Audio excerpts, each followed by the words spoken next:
Time check, 5 PM. Galing nga kami ng Ipil. Kararating lang namin ngayon dito para mag-update lang ng video. Yan, kasama ko si Gigi at si Paula. Yan yung mga ano. So, ito na ang nagagawa nila as of today. Yan. Ito mo. Ilagay na nila yung pagpapatungan ng yero. Dapat, expected namin, dadating ngayon yung yero.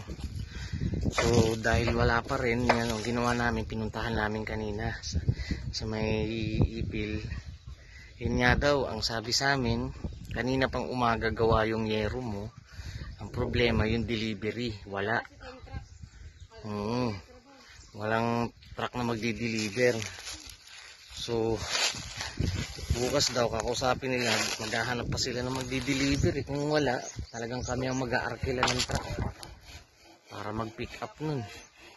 May nakausap kami na ma-arkila na magdi-deliver, singil sa amin 1,200 para ma-pick up namin yung ano. Kanina wala naman daw yun, hindi daw makontak.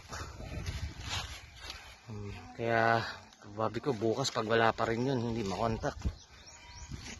Nakausap na Gigi na kaninang umaga yun, umuo na pero pagdating ng ano, yung tinatawagan doon ng Mindarup, yung pinagpagawa ng ano, hindi daw makontak nila.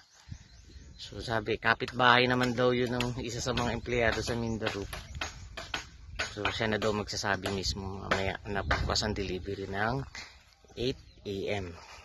Para galing kami ng Ipil, namili kami ng mga blind rivets, yung mga screw na gagamitin, umabot din ng 2,500 yung gastos. Ubusan na talaga ng pera.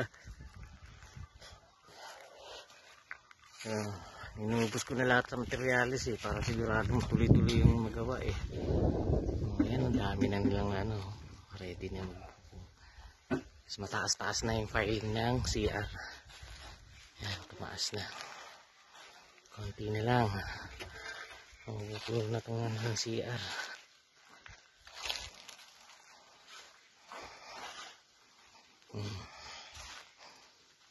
Ayan.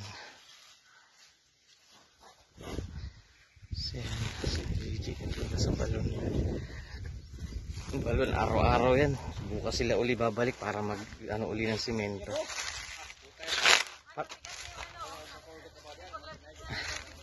Maraming tubig ngayon. Dami, no? Halos yung sinimento nila abutin. May sabihin malakas. Malakas talaga ano ng tubig. Ayan, sana lumating bukas yung yero para makita mo talaga maganda na kung makabit yung yero. Nakikita mo halos mukha na siyang buo pag may yero. Diba? Okay, so yan na muna. Sana bukas ulit mas maganda-gandang update na kasi mas marami-raming development na mangyari. Okay, yan muna. Ha? Oh, ang update ko kasi sa umaga at sa hapon. Mali, pero bago ako pumunta dito, boss, ng umaga, unahin ko yung yero. Anong gagawin ko dito kung wala naman update sa yero, di ba? Kailangan ma-push bukas dumating yung yero. Ayan muna ang update ngayong araw. Ayan. Busy kami. Araw-araw umaalis. Sino na? Negra na rin talaga. Kasi kasama namin lagi sa biyahe. Itim na rin. Di ayaw magpaiwan. Umiiyak pag umiiwan. Sinasama ko na rin kahit mainit ang biyahe. Okay na.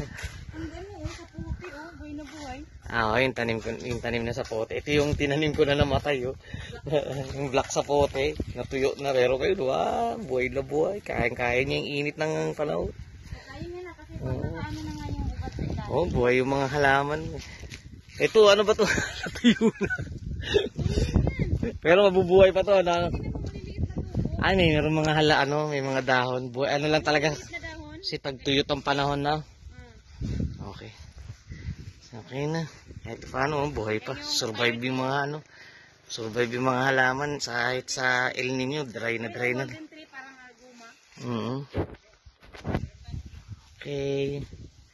Ayun na muna. Okay. Bukas uli.